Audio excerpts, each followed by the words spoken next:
Hi my dear student, last session में हमने electric field lesson के कुछ फंडामेंटल और कॉन्सेप्चुअल प्रॉब्लम के बारे में डिस्कस किया था और उसी सेशन में हम लोगों ने ये भी देखा था कि किसी भी इलेक्ट्रिक डाइपोल के किसी भी जनरल पॉइंट पर इलेक्ट्रिक फील्ड लेसन की वैल्यू क्या होती है, और उसी रिजल्ट के द्वारा हम लोगों ने इलेक्ट्रिक डाइपोल के एक्सियल और इक्वेटोरियल पॉइंट पर इलेक्ट्रिक फील्ड लेसन की वैल्यू को फाइंड किया था। और इस सेशन में पर्टिकुलरली हम लोग इलेक्ट्रिक फील्ड लेसन की वैल्यू फाइंड करेंगे उस बॉडी के द्वारा जिस बॉडी पर चार्ज का डिस्ट्रीब्यूशन कंटिन्यूअसली हो। अब हम लोग कह सकते हैं कि why the charge is distributed on A continuously on any rigid body. Charge का जो डिस्ट्रीब्यूशन होता है किसी भी रिजिड बॉडी पर कंटिन्यूअस क्यों होता है। अगर हम लोग क्वांटाइजेशन ऑफ चार्ज की बात करें बेटा, तो हम लोग कह सकते हैं Q इक्वल टू एन, इस रूल को फॉलो करना चाहिए। अगर हम लोग कहें 1 कूलम का चार्ज हमारे पास है तो उसमें कितना नंबर ऑफ इलेक्ट्रॉन्स होगा, तो हम लोग कह सकते हैं अगर इस रूल से तो N equal to Q by E, और Q को अगर हम लोग 1 कूलम ऑफ चार्ज दें और इलेक्ट्रॉन की value 1.6 into 10 to the power -19 coulomb देते हैं, तो जो नंबर ऑफ इलेक्ट्रॉन्स होगा हमारे 1 कूलम में वो हो जाएगा 6.25 into 10 to the power 18 electrons हो जाएगा, and which is very large number of electrons in 1 coulomb of charge. अगर हम लोग सिमिलर वे में अगर हम लोग बात करें कि हमारे पास अगर 1 माइक्रो कूलम का चार्ज है, 1 माइक्रो कूलम का चार्ज है हमारे पास, और हम लोग अगर इस 1 माइक्रो कूलम ऑफ चार्ज को अगर 1 किलोमीटर में 1 किलोमीटर के डिस्टेंस में अगर हम लोग डिस्ट्रीब्यूट करें, मान लेते हैं कि हमारे पास एक 1 किलोमीटर का एक रॉड है और मेटल रॉड है, और उस रॉड पर हम लोग उस 1 माइक्रो कूलम के चार्ज को डिस्ट्रीब्यूट कर दें, तो हम लोग कह सकते हैं कि जो दो चार्ज के बीच का डिस्टेंस होगा, अगर हम लोग कह दें दो चार्ज A पर भी कुछ चार्ज होगा और B पर भी जो नेबर चार्ज होगा, दोनों के बीच का जो डिस्टेंस होगा वो हो जाएगा हमारा 1.60 into 10 to the power -7 millimetre. हम लोग देख सकते हैं कि the distance between the two charges is very small, 1.60 into 10 to the power -7 millimetre. तो इस केस में हम लोग कह सकते हैं कि जो क्वांटाइजेशन ऑफ चार्ज अगर हम लोग मान रहे थे कि चार्ज हमारा क्वांटाइज होता है, इस केस में जब चार्ज को हम लोग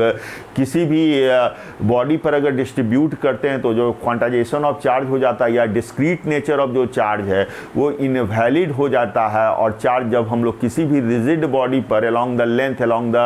एरिया या along the वॉल्यूम अगर हम लोग डिस्ट्रीब्यूट करते हैं तो चार्ज जो है सो क्वांटाइजेशन नेचर जो है सो हमारा इनवैलिड हो जाता है, और चार्ज जो है कंटिन्यूअसली डिस्ट्रीब्यूट हो जाता है किसी भी रिजिड बॉडी पर। अगर हम जहाँ तक डिस्ट्रीब्यूशन या कंटिन्यूअस डिस्ट्रीब्यूशन ऑफ चार्ज की बात करें तो स्पेस में there are 3 ways to distribute the charge in a space. तो पहला हम लोग कह सकते हैं लीनियर चार्ज डिस्ट्रीब्यूशंस। जो पहला तरीका है वो लीनियर चार्ज डिस्ट्रीब्यूशन है बेटा। जो फर्स्ट वे है उसको हम लोग कहते हैं linear charge distribution. Linear charge distribution.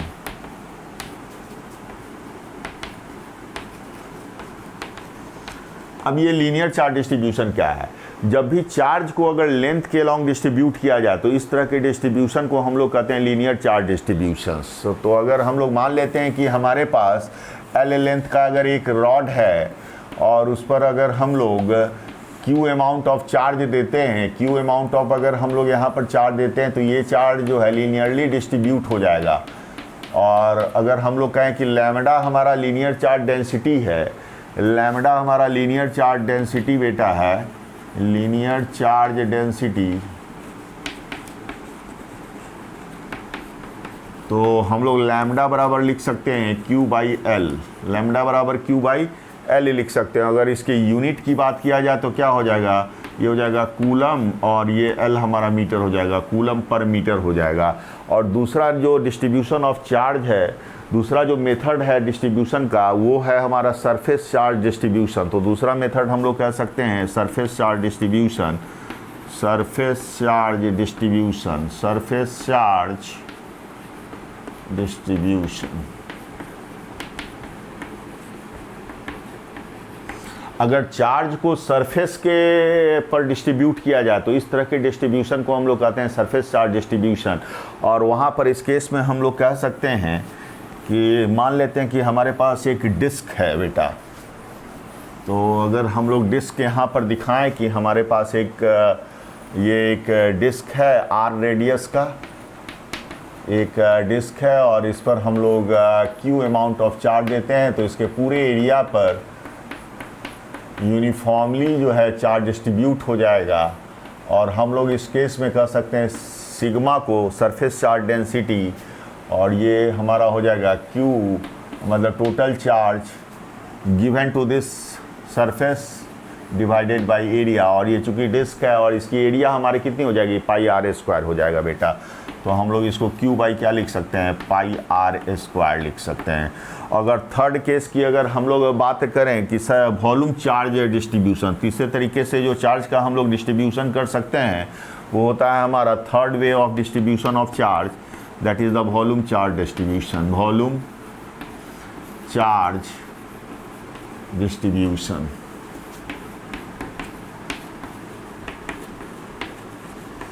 अब वॉल्यूम चार्ज डिस्ट्रीब्यूशन का मतलब क्या है बेटा, मान लेते हैं कि हमारे पास एक क्यूब है और क्यूब में हम लोग क्या कर रहे हैं कि क्यू अमाउंट ऑफ चार्ज दे रहे हैं, तो इस पूरे वॉल्यूम में जो है सो क्यू अमाउंट का चार्ज जो है डिस्ट्रीब्यूट हो जाएगा। और इसका जो है हम लोग इस केस में कह सकते हैं जो सरफेस या वॉल्यूम चार्ज डेंसिटी हो जाएगा, इसको हम लोग कह सकते हैं वॉल्यूम चार्ज डेंसिटी, और ये वॉल्यूम चार्ज डेंसिटी हो जाएगा बेटा, वॉल्यूम चार्ज डेंसिटी। और ये हमारा हो जाएगा total charge given to this volume, this cube, और डिवाइडेड बाय वॉल्यूम। तो वॉल्यूम ऑफ द क्यूब अगर इसके साइड कोई ए कहें तो हम लोग लिख सकते हैं क्यू बाई इसका जो वॉल्यूम हो A Q, volume by A Q लिख सकते हैं। तो ये this is the three ways to distribute the charge of any rigid body. अब हम लोग जो है सो प्रॉब्लम पर आज के सेशन में हम लोग जो प्रॉब्लम डिस्कस करने जा रहे हैं उसमें लीनियर चार्ज डेंसिटी टाइप के प्रॉब्लम को के बारे में डिस्कस करेंगे, when the charge is distributed linearly. तो अगर हम लोग कहें कि अगर हमारे पास एक सर्कुलर रिंग है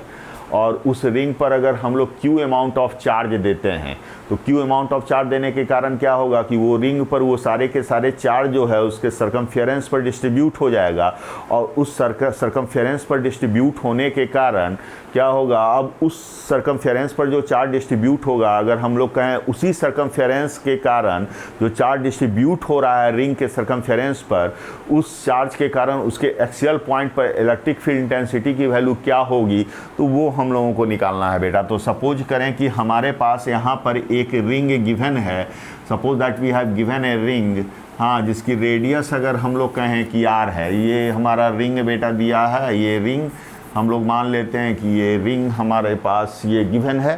थोड़ा सा रिंग को हम लोग अच्छे ढंग से बना लें। तो ये हमारा रिंग बेटा, ये रिंग अच्छे ढंग से इसको रिंग को थोड़ा क्लियर वे बना, हाँ ये रिंग अच्छा बना। अब इस रिंग का मान लेते हैं कि बेटा हमारा रेडियस जो है आर है, इसकी रेडियस हम लोग कहें आर है, और इस पर अगर हम लोग क्यू अमाउंट ऑफ चार्ज देते हैं, तो क्यू अमाउंट ऑफ चार्ज देने के कारण क्या होगा कि जो चार्ज जो है यूनिफॉर्मली डिस्ट्रीब्यूट हो जाएगा अलोंग द सर्कमफेरेंस। तो हम लोग कह सकते हैं कि यहाँ पर जो है चार्ज डिस्ट्रीब्यूट हो गया। अब इस जो चार्ज जो डिस्ट्रीब्यूट हो गया इसके सर्कमफेरेंस पर, इस सर्कमफेरेंस पर जो चार्ज का डिस्ट्रीब्यूशन हुआ, इसके कारण इसके एक्सियल पॉइंट अगर हम लोग कहें कि अगर हम लोग कहें कि P पॉइंट पर इलेक्ट्रिक फील्ड इंटेंसिटी की वैल्यू क्या होगी, इस P पॉइंट पर इलेक्ट्रिक फील्ड इंटेंसिटी की वैल्यू क्या होगी, और ये P पॉइंट जो है इसके सेंटर से Z डिस्टेंस पर है, Z डिस्टेंस पर है, और इस एक्सिस को हम लोग Z कह रहे हैं और इस एक्सिस को हम लोग X कह रहे हैं बेटा, यानी ये एक्सिस X है और ये एक्सिस हमारा Z है। तो P पॉइंट पर इलेक्ट्रिक फील्ड इंटेंसिटी निकालना है इस पूरे होल रिंग के कारण। अब हम लोग क्या करते हैं कि एक छोटा सा एलिमेंट अगर हम लोग यहाँ पर DL लें, अगर यहाँ पर एक छोटा सा एलिमेंट DL लेते हैं, रिंग का एक छोटा सा पार्ट अगर हम लोग DL लें और इस पर DL पर कहें कि हमारे पास जो DQ अमाउंट ऑफ चार्ज है, अब इस DQ अमाउंट ऑफ चार्ज के कारण इस पॉइंट P पर जो है इलेक्ट्रिक फील्ड इंटेंसिटी क्या होगी। अब ये क्वेश्चंस डेवलप कर रहा है, why we are taking the DL amount हम लोग क्यों ले रहे हैं और DQ अमाउंट ऑफ चार्ज क्यों ले रहे हैं, इसलिए ले रहे हैं क्योंकि एक इलेक्ट्रोस्टैटिक्स में हमने ये भी पढ़ा था कि दो चार्जेज के बीच में जो हम लोग फोर्सेस निकालते हैं, तो फोर्सेस को निकालने के लिए हम लोग को क्या करना होगा कि charges must be taken in the point size. Charges हम लोग को पॉइंट साइज में लेना रहता है, इसलिए हम लोग यहाँ पर एक छोटा सा एलिमेंट dl ले रहे हैं और dl पर dq अमाउंट ऑफ छोटे से एलिमेंट को लेने के लिए इसलिए ले रहे हैं कि वहाँ पर छोटा सा चार्ज dq हो। तो dq के कारण अब हम लोग को यहाँ पर इलेक्ट्रिक फील्ड इंटेंसिटी निकालना होगा। और तो यहाँ पर हम लोग इस पॉइंट को dq के कारण अगर हम लोग कहें कि यहाँ पर dq अमाउंट ऑफ चार्ज है और इसके कारण p पॉइंट पर हम लोग को इलेक्ट्रिक फील्ड इंटेंसिटी निकालना है, तो अगर इस डिस्टेंस को बेटा l कहें तो यहाँ से ये लाइन हम लोग यहाँ से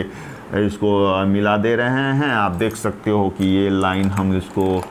मीट कर रहे हैं बेटा, तो ये लाइन यहाँ से मिला दिया और ये लाइन इसको हम लोग कह रहे हैं l। अब L की बात अगर आप करो तो L की बात कर सकते हैं, तो क्या हो जाएगा, ये रेडियस R है तो L बराबर क्या हो जाएगा बेटा, L बराबर हो जाएगा root under R square plus Z square, ये तो कह सकते हैं।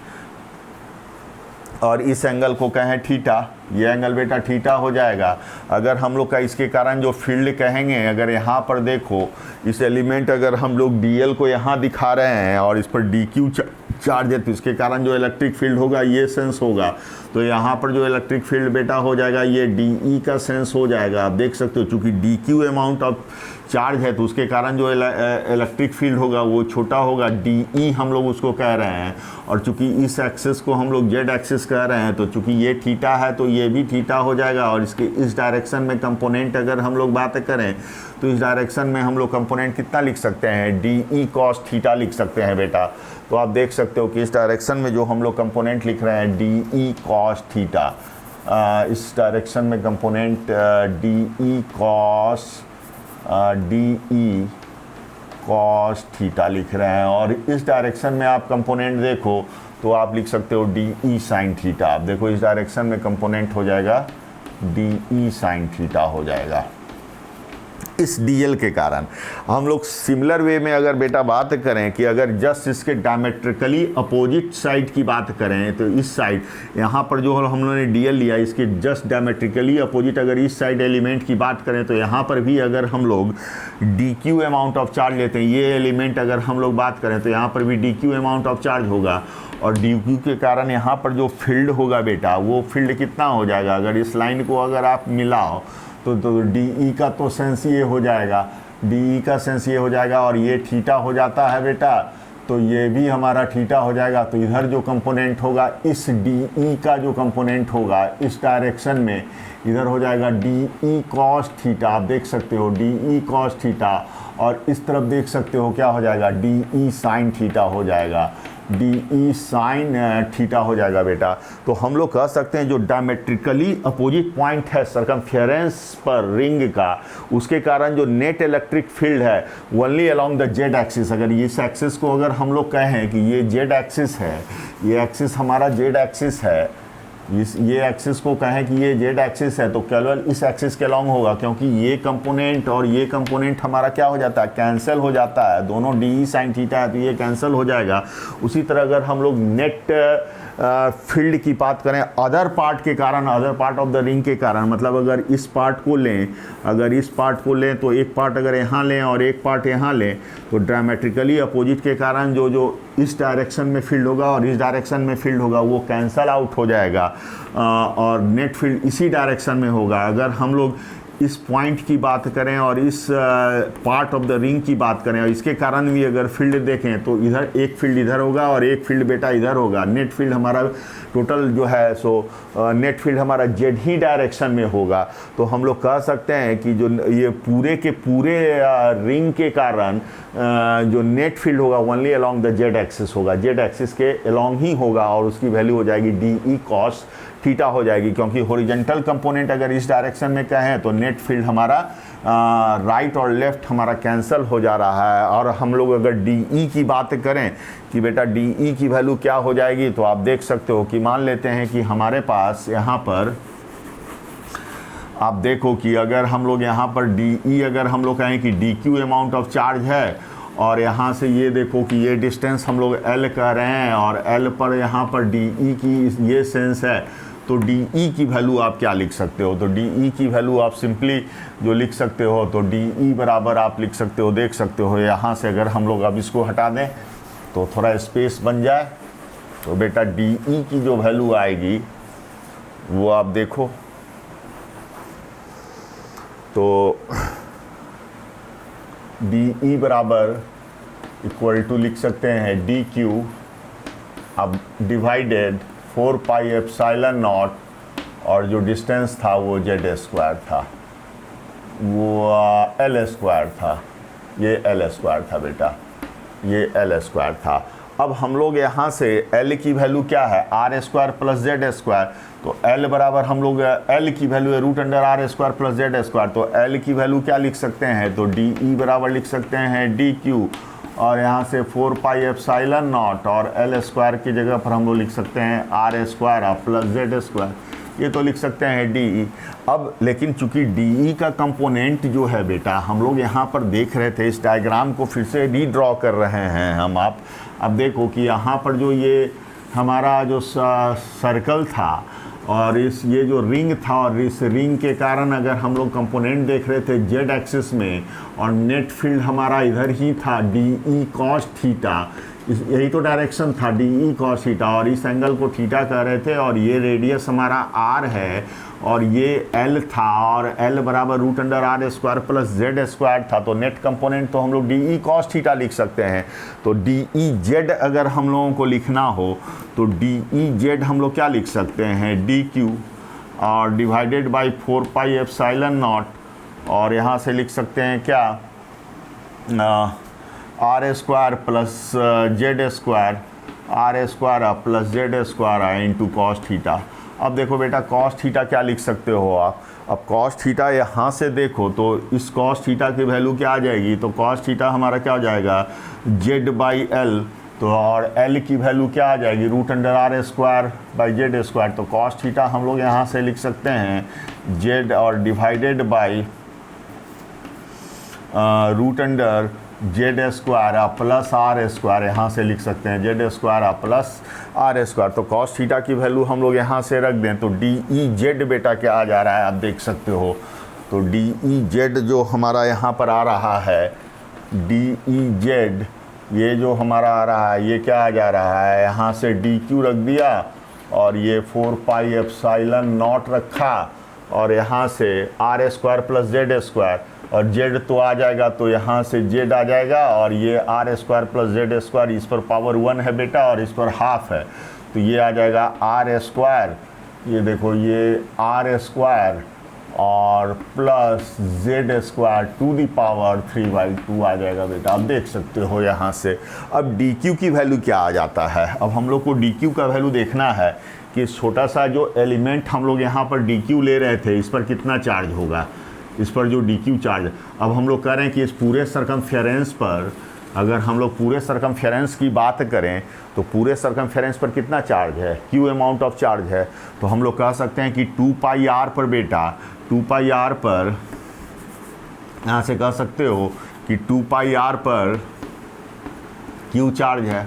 तो 1 यूनिट पर कितना चार्ज हो जाएगा, क्यू बाई 2 पाई आर, देख सकते हो क्यू बाई 2 पाई आर हो जाएगा, तो डीएल यूनिट, तो यहाँ पर डीएल लेंथ है ना, तो डीएल लेंथ पर कितना चार्ज हो जाएगा, तो डीएल लेंथ पर कितना चार्ज हो जाएगा, तो डीएल लेंथ पर हम लोग यहाँ से निकाल सकते हैं Q into radius capital R है बेटा, तो यहाँ कैपिटल आर डालना होगा, क्यू बाई 2 पाई आर और आई इंटू डी एल आ जाएगा, तो यही तो हमारा डी क्यू आ जाएगा, डी एल लेंथ पर ये चार्ज हो गया तो ये हमारा डी क्यू आ जाएगा, देख सकते हो डी क्यू का ये अमाउंट ऑफ चार्ज, तो डी क्यू का वैल्यू हम लोग यहाँ से ये डाल देते हैं Q by 2 pi are I into D L, तो सिंपली आप हम लोग का रिजल्ट देख सकते हो कि आपका क्या आ जाता है, तो डी ई जेड जो आ जाएगा हमारा डी ई जेड, तो डी ई जेड हम लोग लिख सकते हैं 1/4 पाई एप्सिलॉन, और डी क्यू की वैल्यू क्या लिख सकते हैं हमारा Q by 2 pi R, Q by 2 pi R आ जाएगा बेटा, और यहाँ से जेड तो है ही,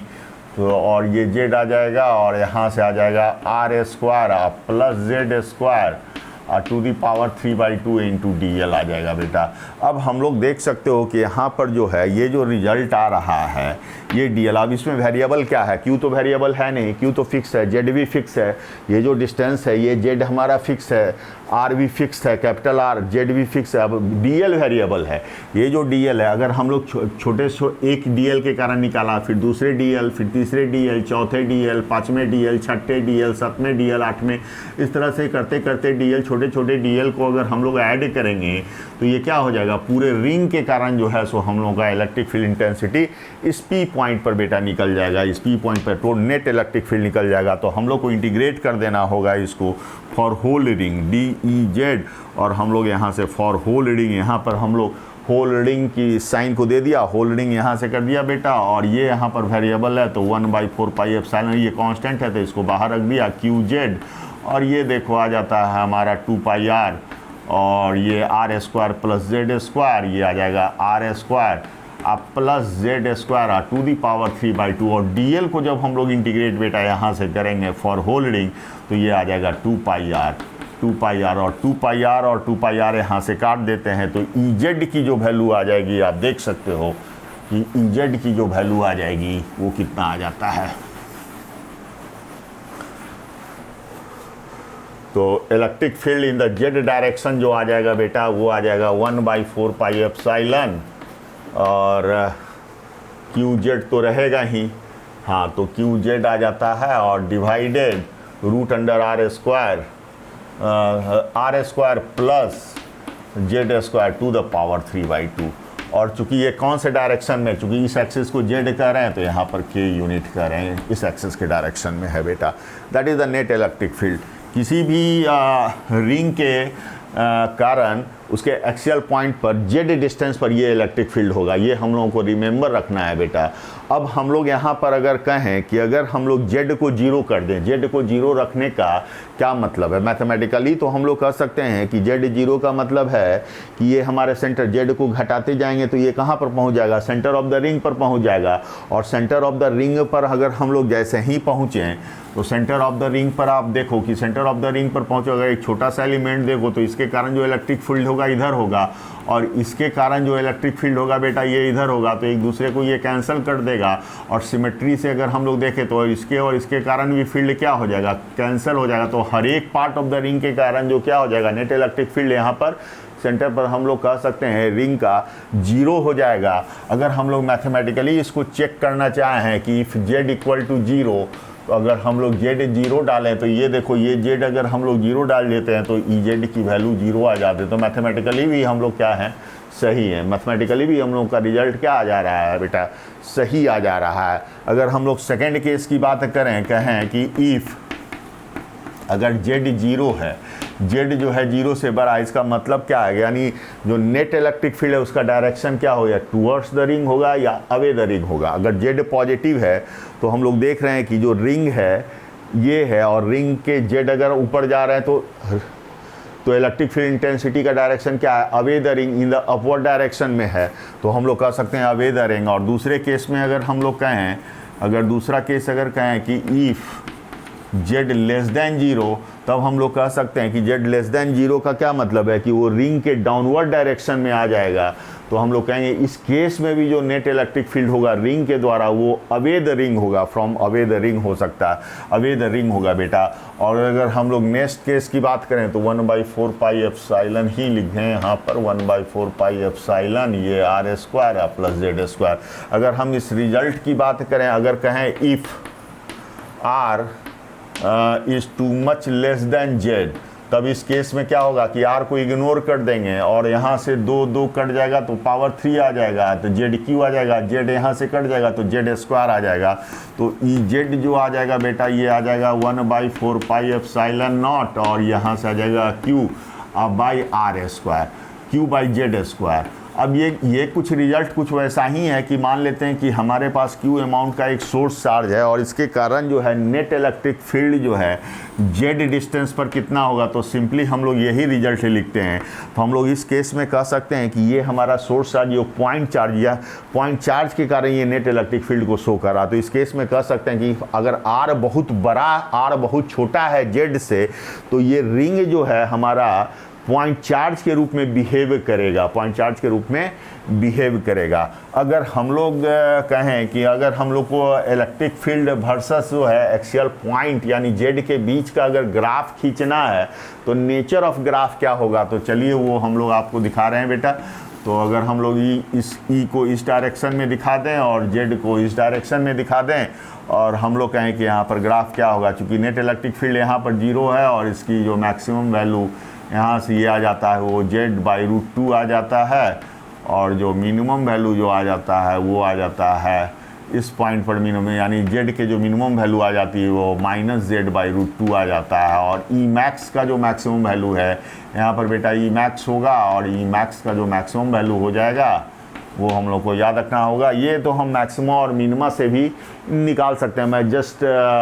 रिजल्ट को यहाँ पर लिख रहा हूँ, तो ई मैक्स आप लोग लिख सकते हैं बेटा, ई मैक्स आप लोग को रिमेंबर रखना है। ऐसे मैं जस्ट आपको मैक्सिमम मिनिमा भी आप लोग सिंपल कैलकुलस का यूज करके ये वैल्यू को फाइंड कर सकते हैं। और इसकी जो वैल्यू आ जाती है 2KQ/27 एंड 2R²। के की वैल्यू आप लोग जान रहे हो, के की वैल्यू क्या होती है 1/4 pi epsilon. So this is the maximum value of E जो इस पॉइंट पर होगा। और यहाँ पर ई का मिनिमम, यहाँ पर ई का वैल्यू ये मिनिमम वैल्यू आ जाएगा -2KQ बाई निगेटिव साइड में -2KQ/√27/R²। तो इस ग्राफ को हम लोग को रिमेंबर रखना और इस रिजल्ट को हम लोग सिंपल मैक्सिमम और मिनिमा से हम लोग फाइंड कर सकते हैं बेटा। चलो ये तो हो गया क्वेश्चंस। अब सेकंड नंबर ऑफ क्वेश्चंस की बात करें कि हमारे पास एक थ्रेड दिया हुआ है जिस पर क्यू अमाउंट ऑफ चार्ज हम लोग डिस्ट्रीब्यूट करते हैं और लैम्डा क्या है, लीनियर चार्ज डेंसिटी है। और हम लोग कह रहे हैं कि उस थ्रेड को हम लोग एक सेमी सर्कल का फॉर्म देते हैं और तो उस सेमी सर्कल के कारण जो है उसके सेंटर पर, सेमी सर्कल के सेंटर पर इलेक्ट्रिक फील्ड इंटेंसिटी की वैल्यू क्या होगी। तो डायग्राम में आप लोग बेटा देखो कि हमारे पास एक यहाँ पर एक सेमी सर्कल है, एक सेमी सर्कल जिसकी रेडियस हम लोग कहें r है। अब इसकी रेडियस हम लोग कहें r है और इस पर क्यू अमाउंट ऑफ चार्ज दे रहे हैं जो इसके सरफेस पर क्यू अमाउंट ऑफ चार्ज हमने दिया तो इसके सरफेस पर यूनिफॉर्मली डिस्ट्रीब्यूट हो जाएगा। और इस सरकमफेरेंस के कारण इसके सेंटर पर, मतलब O पॉइंट पर, अगर हम लोग इस पॉइंट को O कहें तो O पर नेट इलेक्ट्रिक फील्ड क्या होगा। कैसे हम लोग नेट इलेक्ट्रिक फील्ड निकालें, इस सरकमफेरेंस पर जो चार्ज गिवन है प्लस Q और लैम्डा हम लोग को दिया है लीनियर चार्ज डेंसिटी। लैम्डा हमारा लीनियर चार्ज डेंसिटी दिया हुआ है, लीनियर चार्ज डेंसिटी दिया हुआ है बेटा। तो हम लोग कैसे निकाल सकते हैं, तो इसको हम लोग क्या करते हैं कि बेटा यहाँ पर जो है सिंपल हम लोग यहाँ से क्या करते हैं कि एक छोटा सा एलिमेंट फ्रॉम ये लाइन जो है, इस लाइन से हम लोग थीटा एंगल से डी थीटा पर हम लोग यहाँ पर एक छोटा सा एलिमेंट लेते हैं डी थीटा एंगल पर, जिसका लेंथ इसका हो जाएगा, लेंथ कितना हो जाएगा, इसका लेंथ हमारा आर डी थीटा हो जाएगा। हाँ, मतलब इस लाइन से अगर हम लोग कहें इस रेडियस से थीटा एंगल पर डी थीटा, अगर हम लोग एक छोटा सा एंगल लें डी थीटा तो उसकी लेंथ हो जो है डीएल। अगर हम लोग एक elementary part of the ring लें, elementary part of the semi circle लें जिसका लेंथ हमारा आर डी थीटा हो जाएगा, डीएल बराबर आर डी थीटा। और आर डी थीटा पर जो चार्ज हो जाएगा डी क्यू, तो डी क्यू की अगर हम लोग वैल्यू लिखना चाहें तो डी क्यू की वैल्यू क्या लिख सकते हैं, तो डी क्यू की वैल्यू चूँकि लैम्डा हमारा लीनियर चार्ज डेंसिटी है बेटा, तो डी क्यू बराबर हम लोग लिख सकते हैं लैम्डा आर डी थीटा लिख सकते हैं, लैम्डा आर डी थीटा लिख सकते हैं। चूँकि एक यूनिट पर चार्ज लैम्डा है तो आर डी थीटा पर चार्ज कितना हो जाएगा, लैम्डा आर डी थीटा। अब हम लोग को है इस डी क्यू के कारण जो है यहाँ पर इसके सेंटर पर, सर्कमफेरेंस के सेंटर पर, यानी सेमी सर्कल के सेंटर पर हम लोग को इलेक्ट्रिक फील्ड इंटेंसिटी निकालना है बेटा। तो यहाँ से हम लोग देख सकते हो कि इलेक्ट्रिक फील्ड इंटेंसिटी अगर इस पॉइंट पर निकालना है तो हम लोग क्या कर सकते हैं कि यहाँ से चूँकि एक ये चला जाएगा, तो चूँकि ये D Q amount of charge है तो यहाँ पर डी ई एक छोटा सा इलेक्ट्रिक फील्ड हो जाएगा डी ई। अब ये एंगल थीटा है तो ये भी एंगल थीटा हो जाएगा। अगर इसको एक्स एक्सिस कहो और इसको वाई एक्सिस अगर हम लोग कहते हैं तो ये जो कंपोनेंट है ये कंपोनेंट हमारा कितना हो जाएगा, डी ई कॉस थीटा हो जाएगा। डी ई कॉस थीटा बेटा हम लोग लिख सकते हैं। और ये कंपोनेंट अगर हम लोग बात करें तो डी ई साइन थीटा हो लिख सकते हैं, डी ई साइन थीटा लिख सकते हैं। अगर सिमिलर हम लोग इसके अगर हम लोग ये जो क्वार्टर सर्किल है इसके जस्ट अपोजिट साइड वाले क्वार्टर सर्किल में अगर हम लोग एक छोटा सा एलिमेंट हम लोग फिर यहाँ पर डी थीटा पर लेते हैं, D Q amount of charge लेते हैं, तो डी क्यू के कारण जो फील्ड हो जाएगा इस डायरेक्शन में डी ई, आप देख सकते हो। तो डी और ये एंगल हम लोग कह रहे हैं बेटा थीटा, ये थीटा है तो ये थीटा हो जाएगा, तो नेट फील्ड इधर ही हो जाएगा। डी ई का एक कंपोनेंट इस डायरेक्शन में तो ये हो जाएगा डी ई कॉस थीटा, आप देख सकते हो। और इस डायरेक्शन में जो वाई डायरेक्शन में है डी ई साइन थीटा देख सकते हो। तो हम लोग देख सकते हो कि जो अपर पार्ट वाला जो क्वार्टर सर्किल है उसके कारण और जो लोअर पार्ट वाला जो क्वार्टर सर्किल है उसके कारण जो नेट फील्ड है वर्टिकल डायरेक्शन में वो क्या हो रहा है, कैंसल आउट हो जा रहा है। यानी डी ई साइन थीटा ये और ये जो है हर एक पार्ट एक दूसरे को कैंसिल कर देगा। ओनली जो है नेट फील्ड क्या होगा, only along the x axis and that will be the D E cos theta, वो केवल हमारा डी ई कॉस थीटा ही होगा। अब हम लोग डी ई की बात करें तो डी ई की वैल्यू क्या लिख सकते हैं, क्योंकि डी क्यू के कारण ही तो नेट फील्ड हो रहा है इस पॉइंट ओ पर, तो डी ई की वैल्यू आप सिंपली बेटा लिख सकते हो। तो डी ई बराबर आप देखो क्या लिखोगे, डी क्यू जो फार्मूला होता है डी क्यू आप 4 पाई एप्सिलॉन लिख दोगे और दोनों के बीच का डिस्टेंस हमारा देखो पॉइंट सेंटर से वो हो जाएगा आर स्क्वायर। अब चूँकि जो इलेक्ट्रिक फील्ड है वो ओनली क्या है अलोंग द एक्स एक्सिस, अगर इस एक्सिस को अगर हम लोग एक्स कहें तो हम लोग यहाँ से डी ई एक्स लिख सकते हो, डी ई एक्स बराबर क्या लिख सकते हो, डी क्यू, और ये हो जाएगा 4 पाई एप्सिलॉन नॉट और ये हो जाएगा आर स्क्वायर और ये हो जाएगा कॉस थीटा, देख सकते हो। सिंपल सी बात है बेटा। अब यहाँ पर सिंपल मैथमेटिकल कैलकुलेशन हम लोगों को आ जाता है, तो सिंपल मैथमेटिकल कैलकुलेशन हम लोग यहाँ पर करें तो देख सकते हो कि अब यहाँ से कॉस थीटा देखो कि डी क्यू को क्या लिख सकते हो, तो डी ई एक्स अब देखो क्या लिख सकते हो, डी ई एक्स हमारा क्या हो जाएगा, डी क्यू बराबर क्या लिख सकते हो, लैम्डा आर डी थीटा। तो यहाँ से लिख सकते हैं 4 pi epsilon not into R square, अब कॉस थीटा लिख दिया, आई इंटू डी थीटा लिख दिया, यहाँ से डी थीटा लिख दिया, ये थीटा है तो ये थीटा लिख दिया बेटा। अब यहाँ से अगर हम लोग उस डायग्राम को फिर से ड्रॉ करना पड़ जाएगा तभी आपके व्यूज़ जो हैं क्लियर आ पाएंगे बेटा। आप देखो यहाँ पर ये डायग्राम तुरंत हम लोग ले रहे हैं तुरंत, और यहाँ पर हमने ये बताया था और ये जो कहा रहे थे कि ये हमारा ये पार्ट हमारा डी थीटा था और ये थीटा था। हाँ, अब इसके कारण नेट फील्ड तो इधर था डी ई कॉस थीटा, हाँ इधर वाला फील्ड तो कैंसिल हो जा रहा था, तो इधर वाला फील्ड कैंसिल हो जा रहा था। तो अगर हम लोग इस पॉइंट को देखें, अगर यहाँ से देखो अगर हम लोग ओ से P1 पर जाते हैं तो ये एंगल कितना होता है, अगर P1 पर पहुँचते हैं तो π/2, अगर इधर वाले को लें तो π/2, और यहाँ से अगर हम लोग यहाँ से जो इस साइड को ले रहे थे अगर इसको थीटा को करें तो अगर ओ से अगर हम लोग P2 पर जाते हैं तो ये एंगल कितना हो जाता है -π/2। अगर इसको पॉजिटिव लेते हैं तो +π/2, ये डायरेक्शन निगेटिव हो जाएगा -π/2। यानी अगर हम लोग P1 से P2 तक होल सेमी सर्कल को लेना हो तो हम लोग को डिफ्रेंशिएट करना होगा, इंटीग्रेट करना होगा -π/2 से लेके +π/2। यानी कॉस थीटा का जो वेरिएशन है पूरे हाफ सेमी सर्कल को ले डिफ्रेंशिएट इंटीग्रेट करना होगा -π/2 से लेके +π/2 तक, तभी हम लोग पूरे हाफ सेमी सर्कल को कवर अप कर पाएंगे। तो यहाँ से इंटीग्रेट बेटा हम लोग कर देते हैं -π/2 से ये हो जाएगा +π/2 और ये हमारा इंटीग्रेशन यहीं पर लगा दें तो इंटीग्रेशन लगा देते हैं कॉस थीटा, और ये हो जाता है बेटा डी थीटा, और ये हो जाता है -π/2 से π/2 आ जाता है। अब यहाँ से डी ई एक्स छोटा छोटा एलिमेंट जोड़ेंगे तो टोटल के कारण हो जाएगा, टोटल के छोटा छोटा डी एक्स। इंटीग्रेशन का क्या मतलब होता है? सम। इंटीग्रेशन का बेटा मतलब होता है सम। तो छोटे छोटे पार्ट को अगर हम लोग यहाँ से इंटीग्रेट करेंगे तो ये क्या हो जाएगा? ये हो जाएगा ई एक्स, और ई एक्स हो जाएगा यहाँ से तो लैम्डा आर, और ये आर स्क्वायर कट जाएगा, आर और ये स्क्वायर वाला कट जाएगा, तो लैम्डा बाई आ जाएगा 4πε0 आई इंटू आर आ जाएगा। और कॉस थीटा का जो इंटीग्रेशन है वो होता है साइन थीटा, तो हम लोग यहाँ से लिख सकते हैं साइन थीटा। अब देख सकते हो, और साइन थीटा को अगर -π/2 से π/2 तक अगर हम लोग अपर लिमिट π/2 रखें तो कितना हो जाएगा? 1 हो जाएगा। लोअर लिमिट रखें तो -π,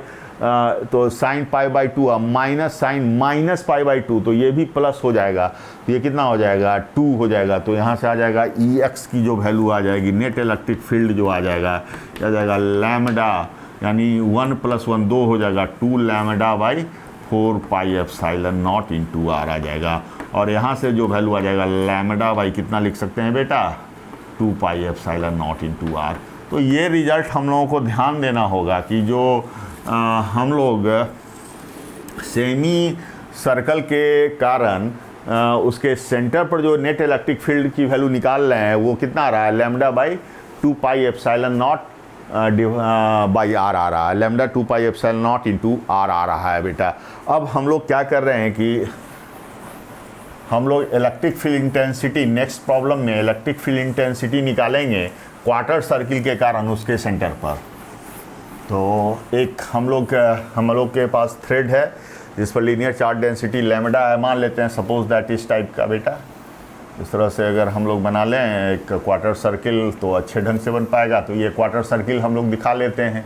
तो ये हमारा क्वार्टर सर्किल है। अब ये क्वार्टर सर्किल और इस एक्सिस को बेटा अगर हम लोग कहें कि ये एक्सिस हमारा एक्स एक्सिस और ये एक्सिस हमारा वाई एक्सिस है, ये वाई एक्सिस है, और इस पर लीनियर चार्ज डेंसिटी लैम्डा है, लीनियर चार्ज डेंसिटी बेटा लैम्डा है। तो और हम लोग कहें कि यहाँ से एक थीटा एंगल पर, मतलब इस इंड के ए इंड के थीटा एंगल पर अगर हम लोग कहें कि यहाँ पर एक छोटा सा एलिमेंट हम लोग डी एल लेते हैं जो डी थीटा का एंगल बनाता है सेंटर पर, तो डी एल बराबर हम लोग कितना लिख सकते हैं बेटा? तो डी एल बराबर सिंपली लिख सकते हैं आर डी थीटा, और इस डी एल पर कहें कि D Q amount of charge है तो डी क्यू की जो वैल्यू लिख सकते हैं लैम्डा आर डी थीटा लिख सकते हैं, सिंपल। और इस डी क्यू के कारण जो फील्ड होगा, इस डी क्यू के कारण जो फील्ड होगा ये होगा, आप देख सकते हो डी ई होगा, चूँकि स्मॉल एलिमेंट है तो स्मॉल इलेक्ट्रिक फील्ड होगा। अब चूँकि ये थीटा है तो ये भी थीटा हो जाएगा बेटा। अब ये थीटा है तो इसका ये कंपोनेंट देखो डी ई कॉस थीटा, तो इधर हम लोग कह सकते हैं कि इधर कंपोनेंट हो जाएगा D E cos theta, D E cos theta, और ये कंपोनेंट की बात करें इस तरफ का कंपोनेंट हो जाएगा डी ई साइन थीटा, आप देख सकते हो। अब अगर हम लोग एक्स कंपोनेंट की बात करें तो डी ई, अगर हम लोग डी ई लिखना है सिंपली तो डी ई बराबर क्या लिख सकते हैं? D Q. तो इसी डी क्यू के कारण तो नेट इलेक्ट्रिक फील्ड हो रहा है। ये जो डी क्यू है, इस डी क्यू के कारण जो यहाँ पर एलिमेंट है डी एल एलिमेंट पर जो डी क्यू चार्ज है उसी के कारण यहाँ पर ना इलेक्ट्रिक फील्ड इंटेंसिटी है पॉइंट चार्ज के कारण। तो डी क्यू के वैल्यू तो डी क्यू लिख दिया और डिवाइडेड 4πε, और जो डिस्टेंस है तो सेंटर और एलिमेंट के बीच वो आर है बेटा, तो हम लोग लिख सकते हैं D Q by 4πε0 I into R square लिख सकते हैं। अब चूंकि अब हम लोग का इसका अगर एक्स कंपोनेंट लिखना चाहें तो एक्स कंपोनेंट अब क्या ले, डी क्यू बराबर क्या लिख सकते हो? Lambda R D theta. तो यहाँ से अगर हम लोग कहें तो लैम्डा आर और D theta divided 4πε0 into R square, ये तो हो गया हमारा डी ई हो गया। अगर हम लोग डी ई एक्स लिखना चाहते हैं तो क्या लिख सकते हैं बेटा? देख सकते हो, तो डी ई एक्स अगर लिखना चाहो तो डी ई एक्स बराबर क्या कर सकते हैं? देख सकते हो, तो हम लोग लिख सकते हैं D E cos theta, D E और कॉस थीटा बेटा लिख सकते हैं यहाँ से डी ई देख सकते हो डी ई का कॉस थीटा, और डी ई की वैल्यू क्या है, डी ई की वैल्यू आ जाता है हमारा लैम्डा, और आर और ये आर स्क्वायर तो कट ही जाएगा, तो lambda by 4 pi epsilon naught I into are, और यहाँ से आ जाएगा cos theta I into D theta. अब देख सकते हो, अब इसको इंटीग्रेट कर देते हैं बेटा, यहाँ से डी ई एक्स है, इसको इंटीग्रेट कर देते हैं। अब इसको भी इंटीग्रेट कर देंगे, क्योंकि पूरे हम लोग को सेमी सर्कल के कारण, क्वार्टर सर्कल के कारण निकालना है, तो थोड़ा सा अब यहाँ पर फिर से डायग्राम हमको चाहिए।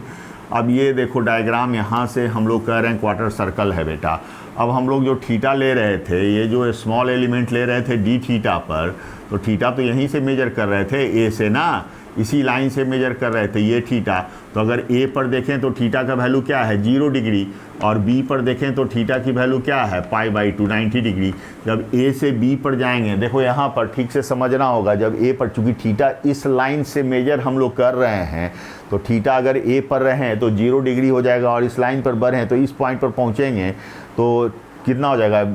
π/2 हो जाएगा। तो हम लोग को इंटीग्रेशन कहाँ करना होगा, इस पूरे क्वार्टर सर्किल के सरकमफेरेंस को लेने के लिए थीटा की वैल्यू 0 से π/2 लेना होगा बेटा। तो इसको इंटीग्रेट हम लोग को करना होगा 0 से लेके π/2 तक इंटीग्रेट करना होगा। तो यहाँ से 4 पाई एप्सिलॉन आर लिख दिया, ये 4 पाई एप्सिलॉन आर, और ये 0 से π/2 इंटीग्रेट कर दो, और ये हो जाएगा 0 से π/2 यहाँ से इंटीग्रेट कर दो, तो रिजल्ट अल्टीमेटली आपके पास आ जाएगा। तो आप देख सकते हो कि रिजल्ट हमारा क्या आ रहा है। तो यहाँ से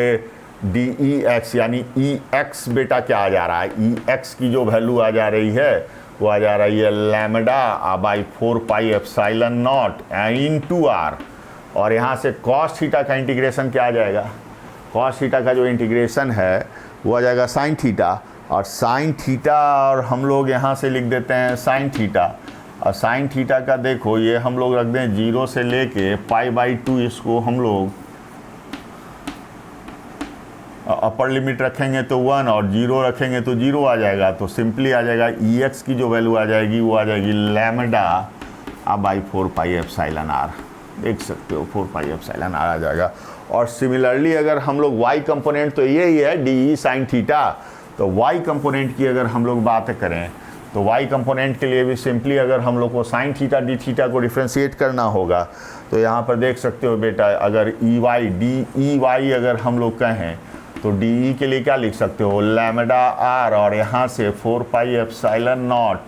और ये आर स्क्वायर, ये sine theta I into D theta हो जाएगा, देख सकते हो sine theta into D theta हो जाएगा। ये डी ई वाई तो यही हो गया, इसका इंटीग्रेट कर दो 0 से लेके π/2, और इसका भी इंटीग्रेशन हो जाएगा हमारा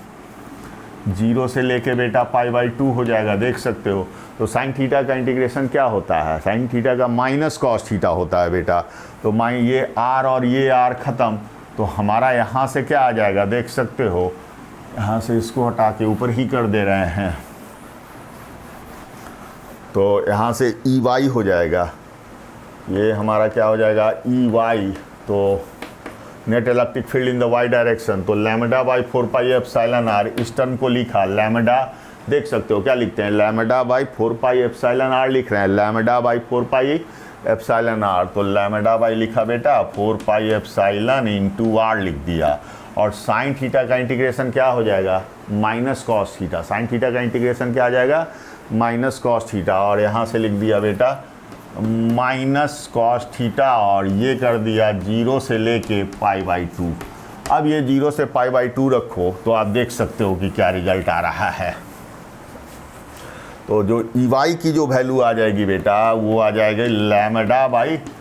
4 pi epsilon not into are, और यहाँ से माइनस साइन अगर हम लोग आगे ले लेते हैं तो यहाँ से आ जाएगा कॉस π/2 माइनस कॉस 0 डिग्री, आप देख सकते हो, और कॉस π/2 का वैल्यू 0 आ जाता है, ये 0 हो जाता है, ये -1, ये -1 और ये माइनस प्लस आ जाएगा, यानी ई वाई की जो वैल्यू आ जाएगी वो आ जाएगी lambda by 4 pi epsilon R, same value आ जाता है बेटा। यानी अगर हम लोग क्वार्टर सर्कल्स की बात करें तो जो नेट इलेक्ट्रिक फील्ड होगा तो हम लोग कह सकते हैं कि जो क्वार्टर सर्कल होगा बेटा, जो क्वार्टर सर्कल हम लोग यहाँ से दिखा रहे थे, तो एक फील्ड इधर ई एक्स हो जाएगा और एक फील्ड हमारा ई वाई हो जाएगा, और दोनों की जो वैल्यू आ जाएगी सेम आ जाएगी, lambda by 4 pi epsilon R, 4 pi epsilon R, और ई एक्स की भी जो वैल्यू आ जाएगी lambda by 4 pi epsilon R आ जाएगा। ये दोनों रिजल्ट हम लोगों को ध्यान में देना होगा। चलो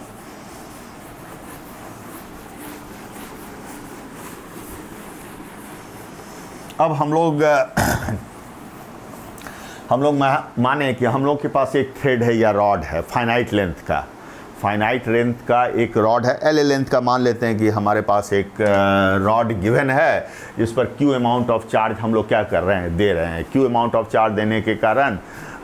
उस पर क्या हो रहा है कि चार्ज जो है यूनिफॉर्मली डिस्ट्रीब्यूट हो रहा है, और लैम्डा को मान रहे हैं लीनियर चार्ज डेंसिटी मान रहे हैं, और उसके जो है परपेंडिकुलर बाइसेक्टर पर हम लोग कहें कि नेट इलेक्ट्रिक फील्ड इंटेंसिटी क्या होगा बेटा, या परपेंडिकुलर डिस्टेंस यानी एक्स डिस्टेंस पर कहें कि नेट इलेक्ट्रिक फील्ड इंटेंसिटी क्या होगा। तो देखो डायग्राम यहाँ पर अगर हम लोग कहें कि एक रॉड है बेटा, एक रॉड हम लोग बना लें इक्वल, तो रॉड हम लोग बना ले रहे हैं ये बेटा रॉड, और इस रॉड पर हम लोग कह रहे हैं कि इस रॉड से p डिस्टेंस पर हमको नेट इलेक्ट्रिक फील्ड निकालना है x डिस्टेंस पर, और ये जो a इंड है इसको a कर रहे हैं और इसको b इंड कर रहे हैं। a इंड जो है p पॉइंट पर अल्फ़ा डिग्री का एंगल बना रहा है, ये a इंड जो है p पॉइंट पर अगर हम लोग कहें बीटा एंगल का एंगल बना, और b जो है p पॉइंट पर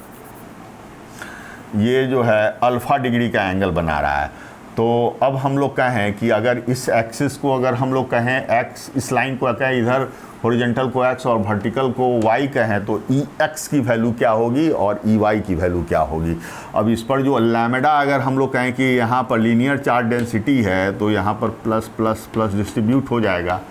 और ये अगर हम लोग क्यू अमाउंट ऑफ चार्ज दे रहे हैं, तो हम लोग ई एक्स की वैल्यू हम लोग सिंपली रिजल्ट को यहाँ पर लिखेंगे बेटा। तो सिंपल रिजल्ट हम लोग यहाँ पर यूज करेंगे, तो ई एक्स की जो वैल्यू लिख सकते हैं वो लिख सकते हैं लैम्डा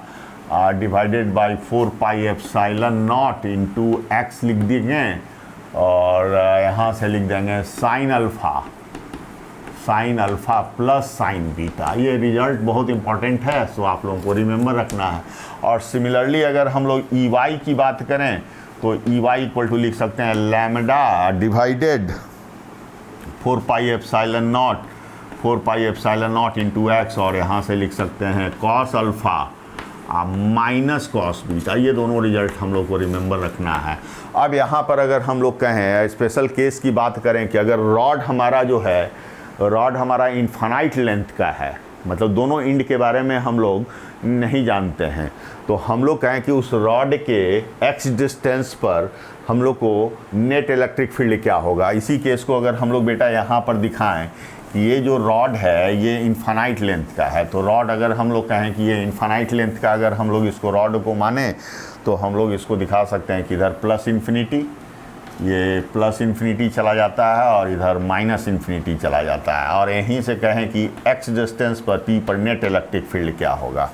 अब चार्ज तो वही है, लैम्डा लीनियर चार्ज डेंसिटी है, तो अब हम लोग कहें कि ई एक्स और ई वाई की वैल्यू क्या होगी इस इनफाइनाइट रॉड के कारण। इनफाइनाइट रॉड, ये रॉड क्या है, इनफाइनाइट रॉड है,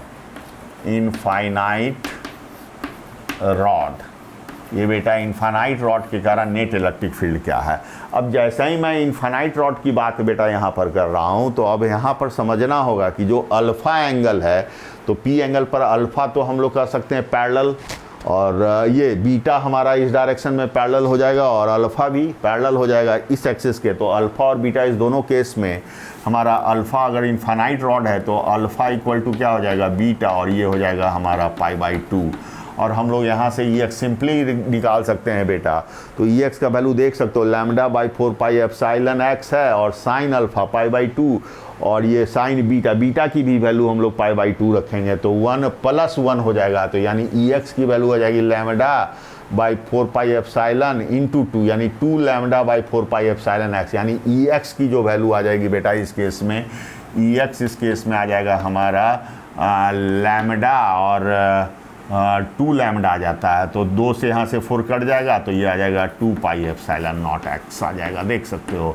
अगर रॉड हमारा इन्फानाइट है तब। अब यहाँ से अगर हम लोग बात करें ई वाई की बात करें बेटा, ई वाई क्या हो जाएगा, तो हम लोग अल्फ़ा और बीटा पाई बाई 2 रख रहे हैं, तो अल्फ़ा पाई बाई 2 0 हो जाता है। अल्फ़ा अगर रहता है कॉस पाई बाई 2 0 और कॉस अल्फ़ा यानी pi by 2 0, cos beta cos pi by 2 0, तो ये नेट टर्म यानी ई वाई हमारा क्या हो जाता है कि 0 हो जाता है। तो इस रिजल्ट को भी हम लोगों को रिमेंबर रखना होगा, इसलिए कि during solving the numerical this results are very important. हाँ, तो ये रिजल्ट्स बहुत ही इंपॉर्टेंट है बेटा कि आपको रिजल्ट रखें कॉम्पिटिशन्स में, जेई मेंस में जो है सो इस तरह के रिजल्ट्स आपको रिमेंबर रखने होंगे टू न्यूमेरिकल्स को आपको तुरंत एनालाइज करके सॉल्व करने के लिए बेटा। तो चलो कुछ न्यूमेरिकल्स भी हम लोग डिस्कस करेंगे। सबसे पहले तो हम लोग यहाँ पर कुछ कॉन्सेप्ट्स को क्लियर कर लें। अब हम लोग कहें कि बेटा अगर रॉड हमारा सेमी इन्फानाइट है, if the rod is semi infinite. अब सेमी इन्फानाइट का क्या मतलब होता है? सेमी इन्फानाइट का मतलब होता है कि रॉड का एक इंड पता है, मतलब मान लेते हैं कि दिस इंड इज हम लोग को पता है, ये इंड हम लोग जान रहे हैं, ये इंड ए है, इसके इंड को हम लोग देख पा रहे हैं। जो अदर इंड है इन्फिनिटी, उस इंड को हम लोग नहीं देख पा रहे हैं। और यहाँ से कहें कि एक्स डिस्टेंस पर हमको नेट इलेक्ट्रिक फील्ड क्या निकालना है, तो हम लोग ई एक्स की इस केस में अगर हम लोग देखें तो जब पी इंड पर देखेंगे तो अल्फ़ा हमारा 0 हो जाएगा, और इन्फिनिटी चूँकि इस इंड पर देखेंगे तो ये पैरेलल हो जाएगा, तो बीटा का वैल्यू क्या हो जाएगा, ये पाई बाई 2 हो जाएगा। अब इस केस में अगर ई एक्स अगर आप देखो तो अल्फ़ा 0 रखो तो साइन 0, ये कितना हो जाएगा साइन 0, और sign beta sine pi by 2 यानी 1 हो जाएगा, यानी lambda by 4 pi epsilon x हो जाएगा। यानी ई एक्स की जो वैल्यू आप कह सकते हो ये हो जाएगा lambda by 4 pi epsilon not into x हो जाएगा। और ई वाई की अगर आप वैल्यू देखो तो अल्फ़ा 0 हो जाता है, तो अल्फ़ा 0 यानी कॉस 1,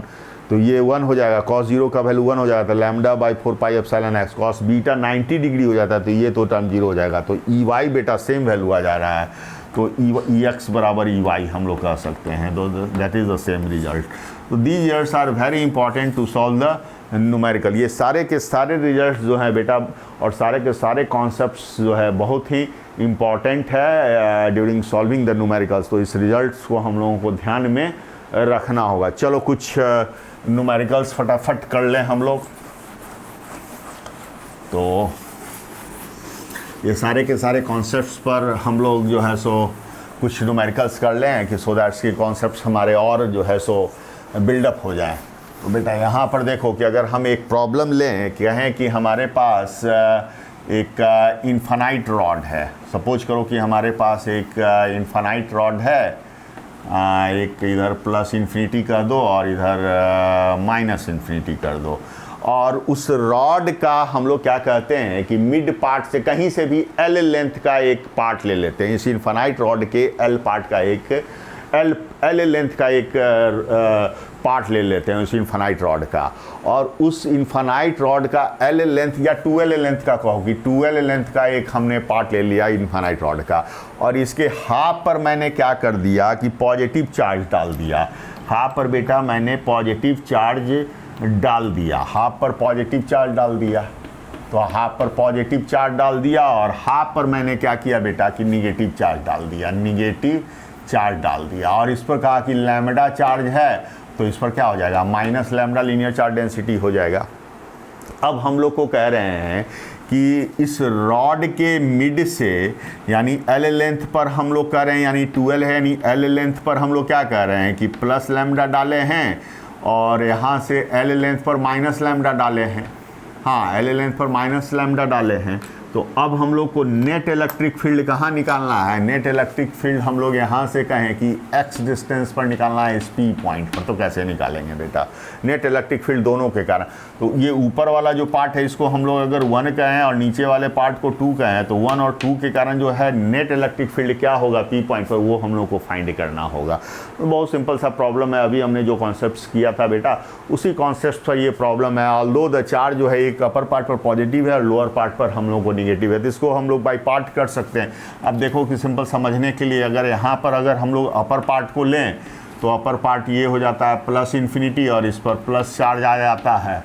और इसके कारण अगर हम लोग कहें कि इस पर लैम्डा लीनियर चार्ज डेंसिटी है, तो यहाँ पर ये देखो पी पॉइंट पर अगर हम लोग निकालना चाहते हैं तो ये देखो अपर पार्ट जो है 1 जो है ये सेमी इन्फानाइट रॉड टाइप का बिहेव करता है, और इसके कारण जो है नेट इलेक्ट्रिक फील्ड हम लोग जान रहे हैं, जो नेट इलेक्ट्रिक फील्ड होगा तो दोनों डायरेक्शन में होगा। एक तो हमारा एक EX हो जाएगा इस सेंस में,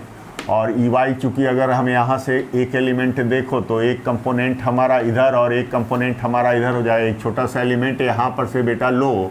तो DA का सेंस एक हो जाएगा, तो EX का सेंस हो जाएगा, और EY इधर हो जाएगा। अगर X एक्सिस को बेटा ये कहते हैं तो, और Y एक्सिस, तो EY यहाँ निगेटिव सेंस में हो जाएगा, और EX और EY क्या हो जाएगा, इक्वल इन मैग्नीट्यूड है। EX की वैल्यू क्या आ जाती है बेटा, आप जानते हो लैम्डा बाई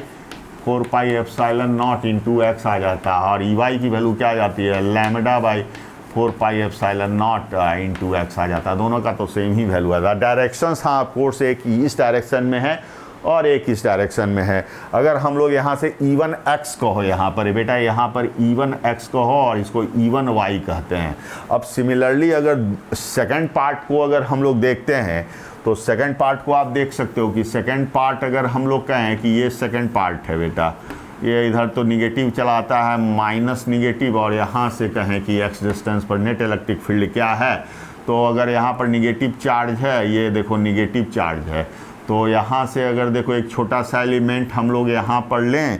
यहाँ पर एक छोटा सा एलिमेंट अगर हम लोग यहाँ पर एक छोटा सा एलिमेंट, तो नेट इलेक्ट्रिक फील्ड अगर देखो तो ये सेंस हो जा रहा है, तो ये सेंस हो रहा था। एक इसका एक कंपोनेंट इधर,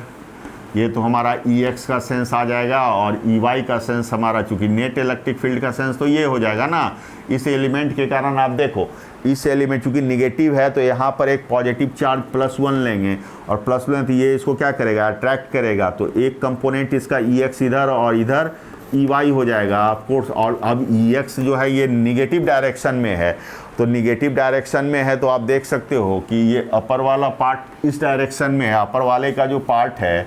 E1x इस डायरेक्शन में है, और E2x की अगर हम लोग बात करें तो E2x बेटा इस डायरेक्शन में है, E2x, और दोनों का मैग्नीट्यूड इक्वल है, और E2y और यहाँ से E1x हो जाता है, ये हमारा E2y हो जाता है बेटा। E2y का सेंस, ये सेंस और ये सेंस दोनों सेम में है, तो दोनों को हम लोग क्या कर सकते हैं, ऐड कर सकते हैं। तो नेट फील्ड क्या होगा इन द डाउनवर्ड डायरेक्शन इस कॉन्फ़िगरेशन के लिए, तो नेट फील्ड हमारा क्या हो जाएगा, दोनों को ऐड कर देंगे, मतलब इस फील्ड को और इस फील्ड को बेटा ऐड कर देंगे, दोनों की न्यूमेरिकल वैल्यू तो सेम ही आ जाएगी। तो यहाँ पर अगर दोनों को सिंपली अगर आप ऐड करो तो नेट फील्ड आ जाएगा हमारा निगेटिव y डायरेक्शन में, तो E नेट क्या आ जाएगा, E नेट हम लोग अगर हम लोग बात करें तो लिख सकते हैं E1y प्लस E2y,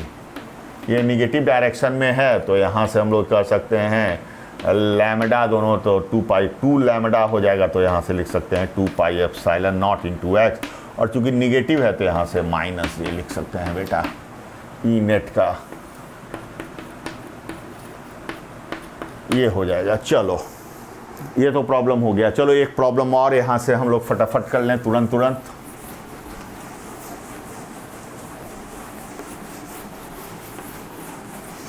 अगर हम लोग मान लें बेटा कि हमारे पास एक सेमी सर्कल गिवन है, सेमी सर्कल, और उसके एक क्वार्टर सर्किल पर जो है सो पॉजिटिव चार्ज है, और रेस्ट जो है सो क्वार्टर सर्किल पर निगेटिव चार्ज है, और एक पर जो है सो linear charge density plus lambda, और रेस्ट पर जो है rest part of the quarter circle पर जो है linear charge density minus lambda है। तो उसके उस डिस्ट्रीब्यूशन ऑफ चार्ज के कारण उसके सेंटर पर जो है नेट इलेक्ट्रिक फील्ड क्या होगा। देखो आप डायग्राम देखो यहाँ पर बेटा कि मैं इस तरह का डायग्राम बना रहा हूँ कि आप यहाँ पर देखो कि एक हमारे पास सेमी सर्कल, इसके क्वार्टर सर्किल पर की अगर हम लोग बात करें तो क्वार्टर सर्किल पर पॉजिटिव चार्ज बेटा हम लोग दिखा रहे हैं, तो यहाँ पर पॉजिटिव चार्ज, और इसका लीनियर चार्ज डेंसिटी लैम्डा का है, और इस पर निगेटिव चार्ज है, और इसका linear charge density minus lambda का है। तो अब नेट इलेक्ट्रिक फील्ड इस O पॉइंट पर निकालना है। नेट इलेक्ट्रिक फील्ड हमको कहाँ निकालना है, O पर निकालना है कि नेट इलेक्ट्रिक फील्ड क्या होगा। तो इस क्वार्टर सर्किल अगर हम इसको 1 कहें और इसको 2 कहें, तो 1 के कारण जो नेट इलेक्ट्रिक फील्ड होगा आप देख सकते हो, तो यहाँ से 1 को हम लोग बना रहे हैं बेटा, ये 1 का है, तो 1 के कारण अगर नेट इलेक्ट्रिक फील्ड देखो तो अगर एक छोटा सा एलिमेंट यहाँ से अगर हम लोग लेते हैं, तो 1 के कारण 1 यहाँ से 1 का एक छोटा सा एलिमेंट देखो तो ये हो जाएगा, यहाँ से एक छोटा सा एलिमेंट, अगर हम लोग इस एंगल को थीटा कहते हैं तो ये एंगल भी थीटा हो जाएगा, तो एक कंपोनेंट तो इधर हो जाएगा, अगर इसको एक्स एक्सिस कहो तो ई एक्स हो जाएगा और एक कंपोनेंट यहाँ से ई वाई हो जाएगा, देख सकते हो। और ई एक्स और ई वाई की तो वैल्यू सेम ही होती है, ई एक्स और ई वाई की जो वैल्यू होती है वो कितना होती है, ई एक्स का वैल्यू भी बेटा होता है हमारा कितना, lambda by 4 pi epsilon not into x, तो एक्स क्या है दोनों का रेडियस, तो 4 pi epsilon not into are और equal to E Y. Direction simply देखना है, डायरेक्शन एक का इधर निगेटिव, अगर एक्स एक्सिस इधर पॉजिटिव मानते हो इधर, तो ये निगेटिव एक्स एक्सिस में है और ये भी निगेटिव वाई एक्सिस में है, तो ये हम लोग को डायरेक्शन हम लोग को मेंशन करना है, बाकी का मैग्नीट्यूड तो यही है बेटा। अगर हम लोग सेकंड पार्ट की अगर बात करें बेटा, तो सेकंड पार्ट में आप देख सकते हो कि सेकंड पार्ट में हम लोग यहाँ से क्या दिखा सकते हैं, इस पार्ट को यहीं पर ड्रॉ करें, तो सेकंड पार्ट अगर आप देखो तो यहाँ पर इस तरह से ये देखो सेकंड पार्ट, तो ये सेकंड पार्ट है। अगर छोटा सा एलिमेंट यहाँ से लो तो ये देखो, तो छोटा सा एलिमेंट यहाँ से ले रहे हैं और यहाँ से करें कि अगर ये एंगल थीटा है तो ये भी थीटा, तो एक कंपोनेंट तो आपका नहीं, ये तो गलत हो जाएगा ना बेटा, ये निगेटिव चार्ज है यहाँ पर, तो यहाँ पर अगर आप देखो तो ये हम लोग कह रहे हैं कि ये छोटा इस तरह से डायग्राम बनाया जाए इसको इस तरह से, ये देखो इस पर निगेटिव चार्ज है। अब निगेटिव चार्ज है तो अगर यहाँ पर अगर एक छोटा सा एलिमेंट अगर हम लोग लें, यहाँ पर एक छोटा सा एलिमेंट अगर हम लोग यहाँ पर D Q amount of charge लें, इस पॉइंट पर D Q amount of charge लें, तो यहाँ पर तो +1 है ना, तो यहाँ पर +1 यूनिट चार्ज है, तो ये डायरेक्शन हो जाएगा और ये डायरेक्शन हो जाएगा। तो अगर ये थीटा है तो इस डायरेक्शन में नेट फील्ड कितना हो जाएगा बेटा, इस डायरेक्शन अगर ये एंगल को थीटा करें तो इधर हो जाएगा आपका ई एक्स का सेंस इधर हो जाएगा ई एक्स, और इधर ई वाई हो जाएगा, देख सकते हो ई वाई हो जाएगा। यानी कहने का सेंस है बेटा कि अगर हम लोग देखो तो अगर फर्स्ट पार्ट का भी देखो तो ई एक्स इधर टू द लेफ्ट ही है, E1 एक्स फर्स्ट पार्ट का देखो तो E1 एक्स भी टू द लेफ्ट, यहाँ E1 एक्स कर देते हैं तो E1 एक्स भी देखो लेफ्ट है, और सेकंड पार्ट का भी देखो तो E2 एक्स अगर इसको कहें तो ये भी लेफ्ट है, तो दोनों एडअप हो जाएगा, दोनों निगेटिव एक्स एक्सिस में है। और E2 वाई की अगर आप देखो तो ये पॉजिटिव वाई एक्सिस में है, ये पॉजिटिव वाई एक्सिस में अप है, और E1 वाई की अगर आप बात करो तो ये निगेटिव वाई एक्सिस में, यानी ये और ये आपका कैंसिल हो जाएगा, क्योंकि मैग्नीट्यूड तो यही है, lambda by 4 pi epsilon R है जाता है। तो हम लोग जो सिंपली कहेंगे जो नेट फील्ड होगा along the negative x axis में होगा, तो ई नेट हम लोग बेटा लिख सकते हैं, यानी इसको और इसको हम लोग ऐड कर सकते हैं, दोनों का मैग्नीट्यूड तो यही है, lambda by 4 pi epsilon R, यहाँ से ई नेट हम लोग लिख सकते हैं बेटा, ई नेट। तो ई नेट अगर हम लोग बात करें तो यहाँ से लिख सकते हैं E1 x plus E2 x, हाँ, और यहाँ पर चूंकि निगेटिव आई है तो दोनों को ऐड कर दोगे तो क्या आ जाएगा, लैम्डा बाई 4 पाई एप्सिलॉन, यानी lambda by 2 pi epsilon not into r, यहाँ पर -i unit vector. So this is the net electric field, ये नेट इलेक्ट्रिक फील्ड हो जाएगा along the negative x axis. तो these are the method to solve the numericals. तो हमने यहाँ पर बेटा कुछ फंडामेंटल और कॉन्सेप्चुअल प्रॉब्लम को सॉल्व किया। आई होप सो कि आप सारे के सारे स्टूडेंट ने इस क्लास को एंजॉय किया होगा। नेक्स्ट सेशन में हम लोग कुछ और अच्छे और कंसेप्चुअल प्रॉब्लम इसी रिजल्ट्स पर लेके आएंगे। तो ये बहुत ही कंपलसरी है कि ये सारे के सारे रिजल्ट्स को आप रिमेंबर रखें, सो दैट कि जो है नेक्स्ट सेशन में जो मैं कुछ प्रॉब्लम्स जो है कंसेप्चुअल्स और कॉम्पिटिटिव प्रॉब्लम्स लेके आऊँ, और मतलब अच्छे प्रॉब्लम्स वहाँ पर डिस्कस करूँ। तो आप लोग के लिए समझने के लिए ज़रूरी है कि सारे के सारे रिजल्ट्स और सारे कॉन्सेप्ट को प्रॉपर ढंग से आप समझें। एक चीज़ मैं और आपको कहना चाहता हूं कि बेटा कि आप लोगों ने इस क्लास को एंजॉय किया होगा, और मैं रेगुलर इंटरवल पर जो है सो क्लासेस को यहाँ पर अपलोड करता रहता हूं, और चूँकि इस तरह के कॉन्सेप्ट्स मैं डिलीवर करता रहता हूँ एट रेगुलर इंटरवल, तो ये बहुत कंपलसरी है। और डे बाई डे एग्ज़ाम जो है सो आपके नज़दीक आते जा रहे हैं। तो मेरे चैनल पर जाके उसको सब्सक्राइब कीजिए, सो दैट कि आने वाले जो है वीडियो आपको तुरंत मिल जाए, उसका नोटिफिकेशन आप तुरंत जो है सो आप उसको अपने नॉलेज को इन्हांस कर सकें, अपने तैयारी को और बिल्डअप कर सकें, सो दैट कि आप आने वाले एग्जामिनेशंस में और अच्छा परफॉर्म कर सकें और अपने रिजल्ट्स को सिक्योर कर सकें। तो आप मेरे चैनल पर जाएं और वहां पर सब्सक्राइब करें, और सब्सक्राइब करने से नोटिफिकेशंस बेटा आपको तुरंत मिल पाएंगे और वहां से आप तुरंत अपने प्रिपरेशंस को बिल्डअप कर पाएंगे। तो wish you all the best. हम लोग फिर नेक्स्ट मीटिंग में, नेक्स्ट सेशन में न्यू फ्लेवर, न्यू कॉन्सेप्ट के साथ और कुछ और अच्छे एडवांस लेवल के प्रॉब्लम इसी कॉन्सेप्ट्स और कुछ नए कॉन्सेप्ट्स को लेके आते हैं और आपसे मिलते हैं। Wish you all the best. Thank you.